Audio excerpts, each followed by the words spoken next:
छोटी छोटी हरदी के बड़े बड़े गुण हो, लागे हरदिया बनके खिल जाए बदन हो, लागे हरदिया बनके। छोटी छोटी हरदी के बड़े बड़े गुण हो, लागे हरदिया बनके खिल जाए बदन हो, लागे हरदिया बनके।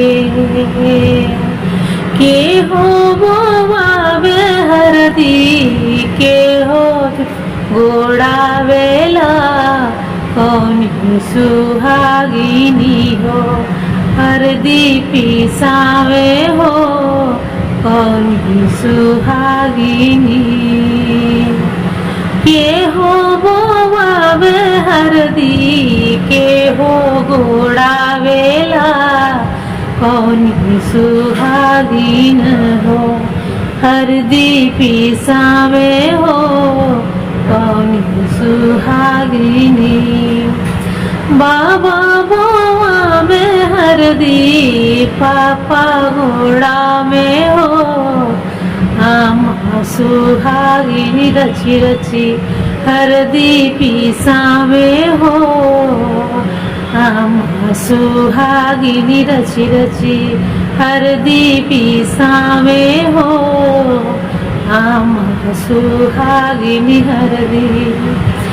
छोटी छोटी हरदी के बड़े बड़े गुण हो, लागे हरदिया बाबू के खिल जाए बदन हो, लागे हरदिया बनके खिल जाए बदन हो। के हो बोआवे हरदी के हो गोड़ावेला, कौन सुहागिनी हरदी लगावे हो, कौन सुहागिन बनके हरदी लगावे हो, कौन सुहागिनी। चाचा बोआ में हरदी भैया गोड़ा में हो, चाची सुहागिनी हरदी रगरी पिसावे हो, भाभी सुहागिनी बनके हरदी लगावे हो, भाभी सुहागिनी।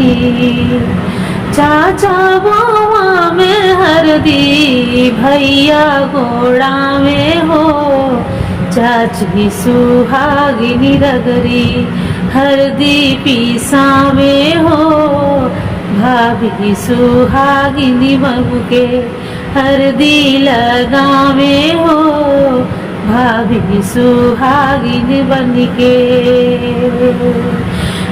छोटी छोटी हरदी के बड़े बड़े गुण हो, लागे हरदिया बनके खिल जाए बदन हो, लागे हरदिया बाबू के खिल जाए बदन हो, लागे हरदिया बनके।